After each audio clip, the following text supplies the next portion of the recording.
à tous et bienvenue dans Être Soi, le podcast pour entreprendre et façonner sa vie. Aujourd'hui, je vous retrouve pour un nouvel épisode en solo où j'avais envie de vous parler d'un syndrome que vous connaissez sûrement, le syndrome de l'imposteur. Le syndrome de l'imposteur, c'est pour moi quelque chose de très familier que j'ai rencontré dans ma vie à de multiples reprises et je pense que c'est quelque chose de commun à beaucoup de personnes, notamment aux personnes qui sont perfectionnistes ou multipassionnées ou multipotentielles. C'est un sentiment qui a tendance à être un cercle vicieux, assez nocif. Et c'est difficile d'en sortir, mais pas impossible. Et j'avais envie de vous parler de ce fameux syndrome de l'imposteur dans l'épisode d'aujourd'hui. Pour moi, le syndrome de l'imposteur, c'est un sentiment d'infériorité. C'est un sentiment où justement on n'a pas forcément envie de mettre en avant son travail, on a du mal à le mettre en avant. Donc ça se rencontre dans l'environnement professionnel, personnel.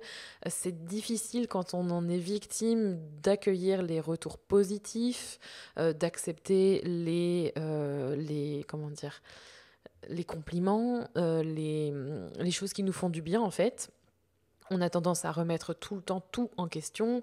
On a ce sentiment, et ça je crois que c'est assez majeur dans le syndrome de l'imposteur, on a ce sentiment de ne pas être légitime dans ce qu'on fait, dans ce qu'on est, dans ce qu'on a envie de faire.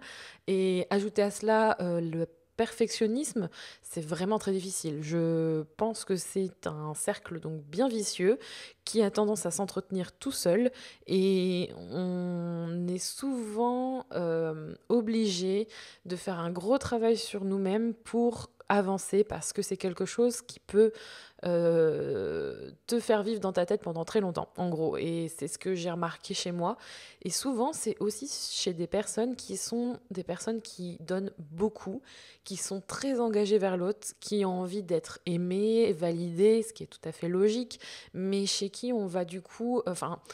chez qui on va chercher une validation extérieure et qui profite pas vraiment de ce qu'elle fait en fait, parce qu'il y a toujours ce sentiment de jamais faire assez bien. Je l'avais justement mentionné dans un épisode que je vous mettrai en commentaire, en information. Je vous invite à aller l'écouter, le sentiment de jamais faire assez bien. C'est quelque chose qui est compliqué et quand on est en plus perfectionniste et qu'on a cette projection d'un idéal et qu'on cherche à atteindre ce but exact, quand on est victime du syndrome de l'imposteur, on a vraiment ce sentiment de ne pas être légitime dans ce qu'on fait. On a l'impression que justement on n'a pas assez de savoir pour pouvoir faire quelque chose, qu'on n'a pas les compétences, on a tout ça qui remonte et qui vient valider ce pourquoi on n'avance pas et pourquoi on se sent nul, pourquoi on se sent pas à notre place. Ça, c'est quelque chose qui est souvent très mal vécu, surtout quand on est multipassionné parce que on a l'impression qu'on ne trouvera jamais sa place et qu'on ne trouvera jamais l'endroit où on sera bien parce qu'on aime plein de choses. Et comme en plus, si vous avez une petite couche de perfectionnisme par-dessus, ça vient compliquer les choses parce qu'en plus de ça, c'est un idéal impossible, enfin parfait, pas trop parfait, mais juste parfait, qui en plus vous donne encore plus de travail à faire.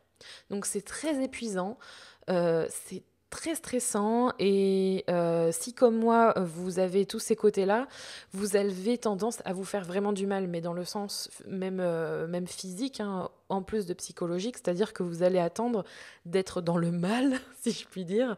Par exemple, moi, dernièrement, je me suis littéralement épuisée.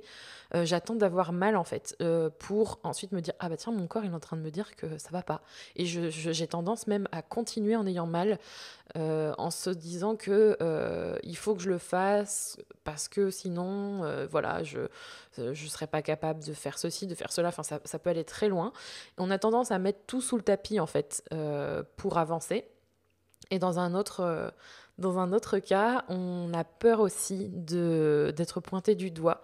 On est un peu parano en fait, hein, parce qu'on a le sentiment que quelqu'un va venir et nous dire en fait, bah, t'es nul, t'as fait telle erreur, telle erreur, telle erreur, t'as échoué. Ce sentiment d'échec, ça aussi, je vous invite à écouter l'épisode sur l'échec que j'ai enregistré et que publie il n'y a pas si longtemps que ça. Je vous mettrai évidemment tout pour que vous puissiez écouter ça si jamais vous ne l'avez pas encore fait. C'est vrai qu'on a tendance vraiment à avoir cette crainte, en fait. On vit dans la peur, on vit dans la crainte d'être pointé du doigt et qu'on nous dise t'as mal fait. Et ça, je pense que c'est le pire pour quelqu'un qui a un syndrome de l'imposteur parce que déjà qu'on se bat avec nous-mêmes pour se sentir bien, si en plus il y a quelqu'un qui vient nous pointer du doigt et souvent, voilà, ça peut être soit une interprétation personnelle et du coup renforcée par ce schéma de syndrome de l'imposteur, soit c'est quelqu'un qui n'a pas du tout les bons mots et soit volontairement ou involontairement va revenir renforcer ce schéma-là et ça peut être très douloureux, très très douloureux, particulièrement pour les gens qui sont aussi perfectionnistes, multipassionnés ou tout simplement sensibles et qui sont beaucoup dans l'empathie et dans le don parce qu'on cherche plus justement à donner aux autres qu'à se donner à soi et c'est très dur. Alors ça paraît un peu lourd tout ce que je dis, mais c'est vraiment pas un sujet que j'avais envie d'aborder en toute légèreté, enfin en toute insouciance, parce que pour moi c'est le syndrome de l'imposteur, c'est un vrai tueur, un tueur de plein de choses, un tueur d'idées, c'est un tueur d'opportunités, un tueur c'est un vrai assassin en fait sur plein de niveaux. On doute tellement facilement de nous quand on en est victime. On dit qu'on n'a pas l'expérience, qu'on n'a pas les compétences, et pourtant on ne voit pas toutes les forces qu'on a, tous les atouts qu'on a. Et ça peut être très douloureux. C'est quelque chose qui nous sabote. C'est un auto-sabotage programmé et qui vient se nourrir de tout ce qui peut être extérieur et intérieur par rapport à notre histoire, par rapport à notre vécu ou à tout ce qu'on souhaite faire aussi et par rapport aux autres, malheureusement dans la comparaison. Mais c'est pas une fatalité. C'est là où je veux en venir par rapport à toutes ces minutes sur quoi je vous ai parlé du syndrome de l'imposteur. Ça paraissait assez lourd, c'est lourd, les dernières minutes que je viens de parler, mais c'était nécessaire pour vous dire, tout ça c'est dur, si vous le traversez, si vous êtes en ce moment dans ce schéma-là, que vous avez l'impression que vous n'allez pas vous en sortir, que vous n'êtes vraiment pas légitime et que vous avez envie de faire quelque chose et que ça vous bloque, que vous n'arrivez pas à valider les choses, c'est pas impossible d'en guérir. C'est possible parce que déjà, pour dépasser cela, il y a une première chose à faire, c'est d'en prendre conscience. Et si déjà vous en prenez conscience, que vous savez que ce sentiment ou ce syndrome de l'imposteur qui se nourrit d'émotions et d'autres choses, c'est de l'auto-sabotage et que c'est vos pensées émotionnelles, subjectives et toutes ces choses qui vous font vous sentir mal arrivent, c'est déjà que vous avez identifié que c'est ça. Et déjà ça, c'est beaucoup. Identifier le mal, c'est déjà une bonne chose parce que vous savez, vous avez mis des mots sur ce que vous traversez, vous reconnaissez peut-être dans ce que j'ai décrit et vous vous dites mais oui c'est ça en fait, je comprenais pas en fait ce qui m'arrive et maintenant je sais ce que c'est. Et le fait de comprendre ce qui vous arrive, ça vous permet de savoir qu'est-ce qu'il va falloir faire ensuite pour le combattre et pour en guérir. Donc quelques petites réflexions, petits conseils que j'ai à vous donner par rapport à ça, par rapport à mon vécu. Déjà, quand je disais prendre conscience de schéma et de cet auto-sabotage, de syndrome de l'imposteur dans votre vie, dans votre travail, etc., c'est donc se dire pourquoi je pense ça. Pourquoi je pense que je ne mérite pas d'avoir des compliments de la part de mon patron, de ma collègue par rapport au travail que j'ai fait. Pourquoi j'ai l'impression que je ne suis pas légitime pour commencer mon entreprise et me lancer en freelance. Pourquoi j'ai l'impression que je ne vais pas y arriver parce que tout le monde l'a fait, mais moi je ne suis pas capable parce que je n'ai pas mon bac+5 et qu'il fallait que je fasse des études pendant des années pour y arriver. Tout ça, c'est des choses que vous mettez le doigt dessus.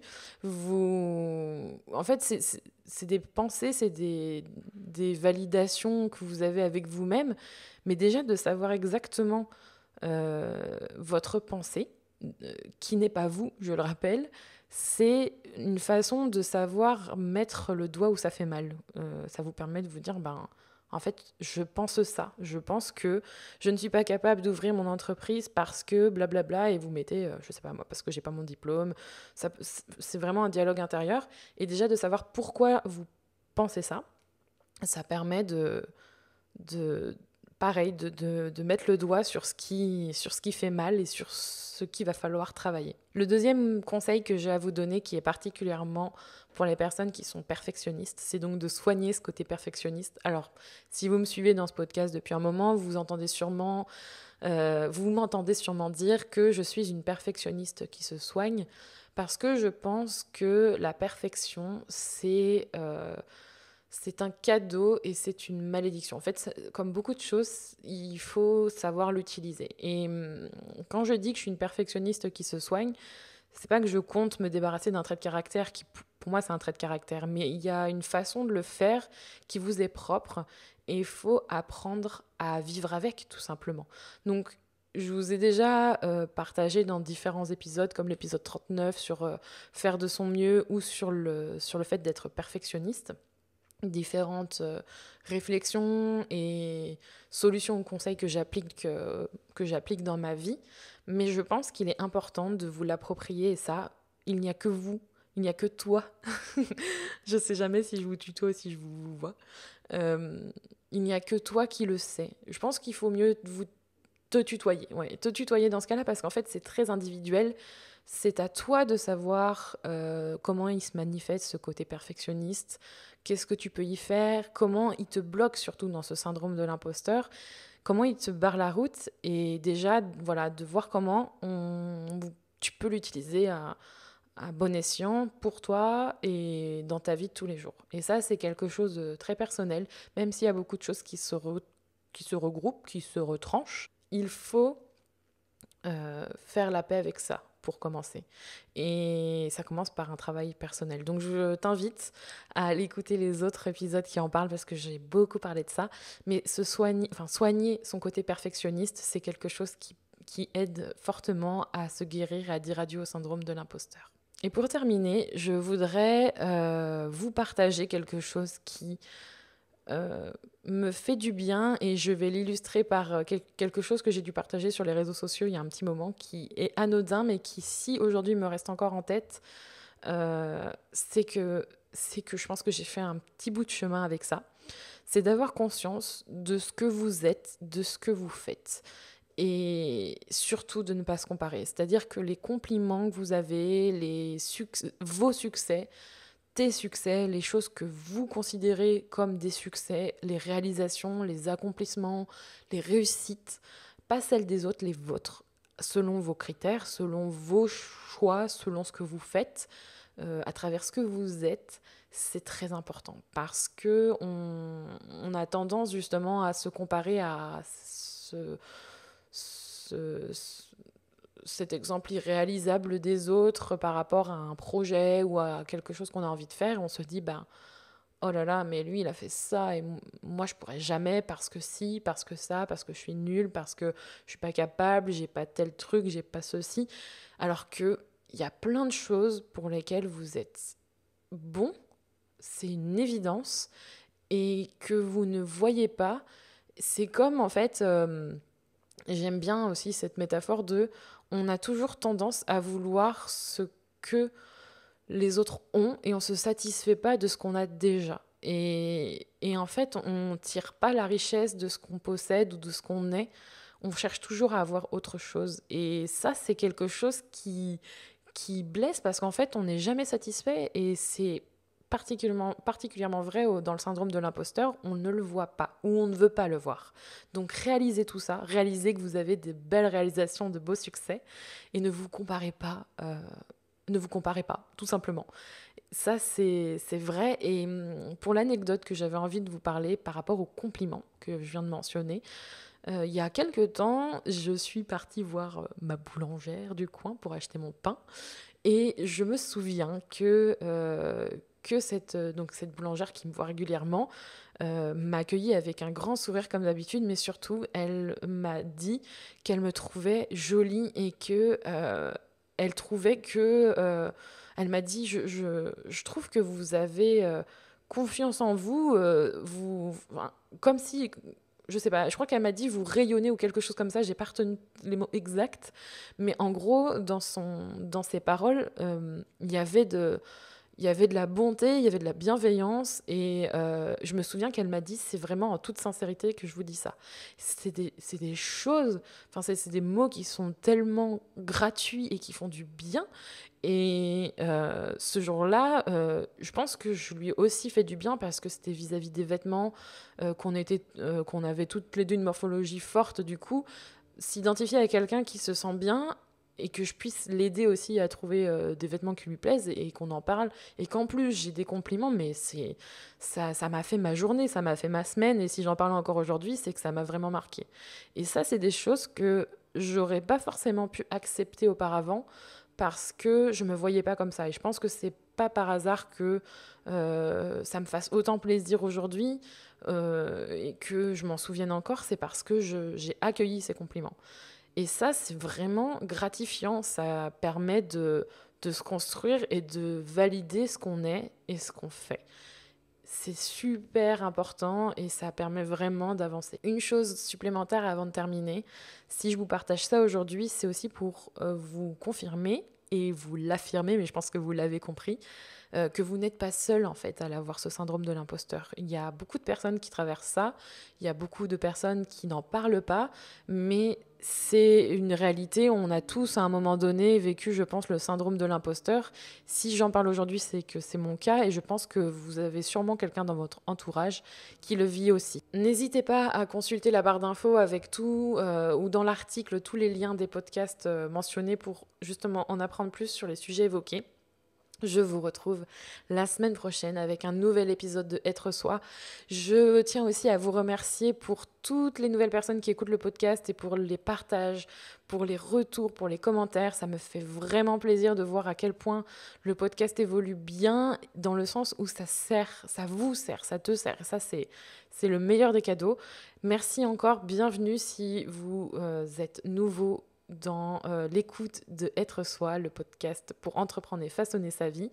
Je vous retrouve donc la semaine prochaine. N'hésitez pas à le partager sur iTunes, sur YouTube, sur SoundCloud, où vous voulez, à noter le podcast sur Apple Podcast, à le partager avec quelqu'un qui vit peut-être ce syndrome de l'imposteur et à délier les langues et à en discuter parce qu'il n'y a pas de mal à parler de ce qui nous blesse, ce qui nous fait mal et ce qui nous empêche d'avancer. Justement, je pense que c'est très important d'en discuter pour justement avancer. Et je vous dis à la semaine prochaine. Et en attendant, prenez soin de vous.